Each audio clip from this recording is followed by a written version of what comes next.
Le 10 mai 2021, le Conseil Paix et Sécurité de l'Union africaine s'est réuni pour discuter de la situation du Tchad ainsi que d'éventuelles sanctions contre le régime tchadien actuellement en place. Cette rencontre intervient après les violences qui ont marqué les rassemblements organisés samedi 8 mai 2021 sur tout le territoire tchadien et notamment à N'Djamena, la capitale, par la coalition citoyenne Wakitama.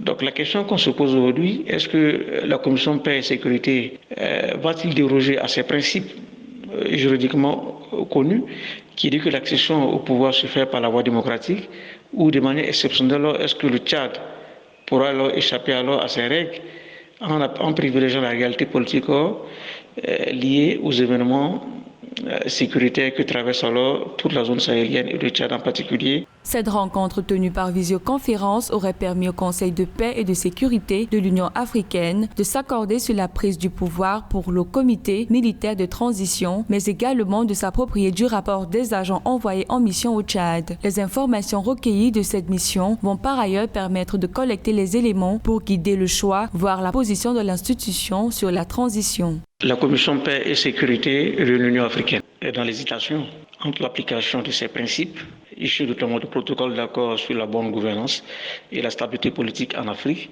et la réalité politique au Tchad actuellement.